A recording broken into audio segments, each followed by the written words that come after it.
Olá, o TV Rural está no ar. No programa de hoje você confere.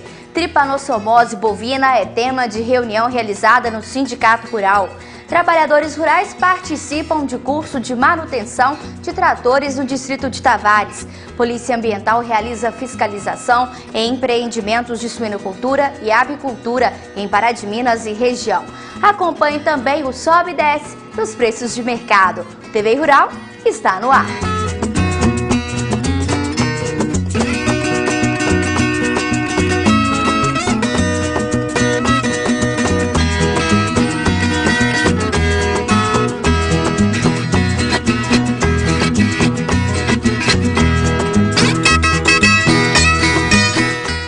Recentemente, 200 animais morreram na região central do estado por causa da tripanossomose bovina. A doença que ataca a corrente sanguínea do animal chegou à nossa região. Para tentar controlar a situação, o Sindicato Rural de Pará de Minas e o IMA realizaram nesta semana uma reunião para discutir o assunto. O IMA convidou 2 professores da Escola de Veterinária da Universidade Federal de Minas Gerais que vieram à cidade e tiraram todas as dúvidas dos médicos participantes. Foram convidados os veterinários de toda a região que compareceram e puderam aprender um pouco mais da doença que chegou à região centro-oeste. Desde junho têm sido notificados casos em Biquinhas e Morada Nova de Minas, recentemente em Pompéu e Martinho Campos. O último surto foi em 2013, mas casos têm sido registrados desde 2007 no estado. O encontro entre os profissionais aconteceu na manhã de quarta-feira no Sindicato Rural de Pará de Minas. É uma doença que está chegando na nossa região a partir de junho, julho, ali ela chegou em alguns municípios e está disseminando pelo centro-oeste. É muito importante a gente estar treinando esses profissionais para identificar essa doença e repassar para o serviço oficial a ocorrência, para a gente ter dados e conseguir fechar a barreira, evitar o contágio de outros bovinos, de várias propriedades. Quais informações vocês já têm a respeito dessa doença aqui na região centro-oeste? É um surto que começou, foi a primeira vez notificado pelo serviço oficial na cidade de Biquinhas e Morada Nova e já tem outras notificações, Pompéu, Bom Despacho, Maravilhas, Pará de Minas, São José da Varginha. Então ele está chegando, fechando o centro-oeste mineiro.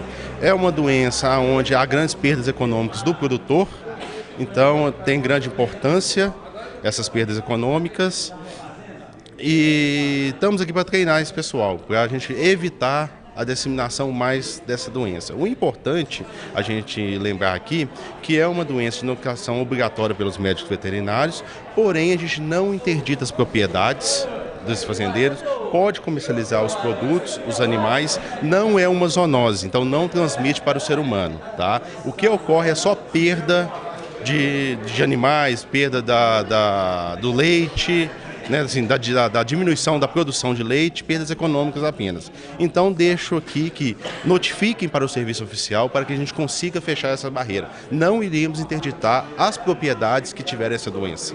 Ainda segundo Rodrigo, o prejuízo é apenas para o produtor. Se controlada a doença, o consumidor final não sentirá no bolso as perdas. Ainda só inicialmente, como são poucas propriedades, está focalizado ainda, é só uma perda do produtor inicialmente, nessa queda de produção de leite, de aborto de animais, nas propriedades. Tá? Não tem um grande impacto econômico ainda para o consumidor final. Porém, se não conseguimos fechar essa barreira, aí sim poderá ter uma perda econômica. Elias Facuri é professor da Clínica de Ruminantes da Escola Veterinária da UFMG e foi um dos palestrantes. Ele explica sobre a doença que tem causado preocupação. Com o gado contaminado, o produtor tem prejuízos. Tripanossomose é uma doença causada pelo Trypanosoma vivax e é uma doença que já está no Brasil desde 1942. Ela entrou pelo norte do Brasil, vindo possivelmente da Guiana Francesa ou da Venezuela, e ela tem se espalhado pelo Brasil. Tá? Então nós temos relatos em vários estados do Brasil, e em Minas Gerais em 2007 foi feito o primeiro relato, e em 2012 nós vimos um surto ocorrer no Triângulo Mineiro, e atualmente nós estamos vendo o problema aqui na região. É um protozoário normalmente ele é transmitido por tudo que leva sangue de um animal para o outro. Então, na natureza, essa transmissão ocorre principalmente através das moscas hematófagas, moscas que sugam sangue de um animal, picam o animal, mudam de animal, picam o outro e leva esse parasito de um animal ao outro. Tá? Mas também, qualquer fômite, que a gente fala, uma agulha, por exemplo, de injeção, que leva sangue de um animal para o outro, pode ser responsável pela transmissão. A gente sabe, como você disse, os equipamentos, esses descartáveis, para ser descartável mesmo, não usar de um animal para o outro. E em relação a essas moscas, tem algum remédio que o criador pode usar? Bom, essas moscas, nós temos principalmente aqui no nosso meio uma mosca chamada mosca do estábulo, ou a Stomoxys calcitrans.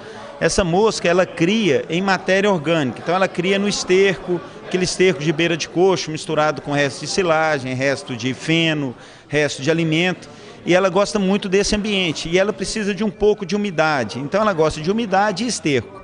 Então, o controle do esterco é a principal forma de controle da mosca. Tá? Existem alguns medicamentos para combatê-la, mas os medicamentos vão dizer que são adjuvantes. O principal é retirar o esterco do curral, da beira de coxo e fazer uma esterqueira adequada ou distribuir em plantios para não deixar essa mosca proliferar. E agora é importante falar porque nós vamos entrar no período das chuvas, né? Agora em outubro, por aí, e realmente a população de mosca aumenta. Então a gente corre o risco de ter uma disseminação maior da doença por mosca nessa fase. A tripanossomose é transmitida por um protozoário e os animais infectados precisam de um maior período de tempo para a recuperação. Não há um sintoma específico para a doença, por isso, às vezes, é difícil diagnosticá-la. Os sintomas são bem variados, mas o que a gente mais vê, primeiro, a vaca diminui o consumo de alimento e produção de leite, ela entra num emagrecimento progressivo, ela tem anemia, febre, aumento dos linfonodos, dos gânglios, aborto, algumas vezes problemas digestivos, como diarreia, e problemas neurológicos. Então ela é uma doença que se confunde com várias outras. Então é extremamente importante chamar o veterinário para fazer o diagnóstico diferencial entre várias outras doenças que dão sintomas semelhantes. Daí a importância dessa reunião para os veterinários também ficarem mais a par ainda dessa doença. Exatamente. Aqui na região, a gente tem feito esse trabalho de extensão com os veterinários, porque é a melhor forma da gente, que são as pessoas realmente que vão atender lá no campo. Então é a melhor forma da gente ter um diagnóstico da situação. E lá na escola de veterinária, nós temos condição de laboratório para realizar exames de sangue para determinar se é ou não a doença que está ocorrendo nos rebanhos. Porque é muito perigoso nós começarmos a tratar animais sem ter a certeza que é a doença. Porque nós podemos queimar uma arma que são os medicamentos que estão aí para tratar essa doença. Porque com o tempo esses medicamentos podem desenvolver resistência. E aí então nós temos que usar o medicamento de forma certa, ou seja, com diagnóstico. Bom, então explica pra gente, Elias, como é que está ocorrendo aí a transmissão entre os animais? Bom, na maioria das fazendas que a gente tem visto a doença ocorrer, ela foi introduzida pela compra de animais doentes. Na verdade, os animais não tinham um quadro clínico, mas eram animais portadores da doença. E dentro das fazendas, nós temos visto que a doença tem ocorrido quase que especificamente em vacas em lactação. E a principal forma de transmissão que a gente tem visto dentro das fazendas é a aplicação da ocitocina na hora da ordenha. A ocitocina é um hormônio que é aplicado nas vacas para a descida do leite. Aqui na região é cultural o uso desse produto, entendeu? E há um compartilhamento de agulha e seringa, ou seja, a mesma agulha e seringa é usada em todos os animais. Então a transmissão dentro das fazendas está ocorrendo principalmente por essa via. Então a gente tem que pensar no controle de mosca e tem que pensar primeiro em reduzir o uso de ocitocina. O ideal seria não usar. Mas se não tiver jeito, ou seja, se a opção do produtor ou do técnico for continuar usando o produto dentro da fazenda, usar agulhas e seringas descartáveis para cada indivíduo. O que eu sei que é difícil, mas é a forma de controle. Sem contar que o prejuízo dele vai ser menor ainda, né? O prejuízo é enorme quando a doença entra na fazenda, porque como os nossos animais não têm anticorpos contra essa doença, a taxa de ataque dentro da fazenda tem sido alta e a mortalidade tem sido alta. Então ele acaba perdendo animais. Então é mais barato você pensar na prevenção do que ficar depois com animais lá doentes ou morrendo animais, e aí o prejuízo é alto. que está o índice da doença? Tem crescido muito?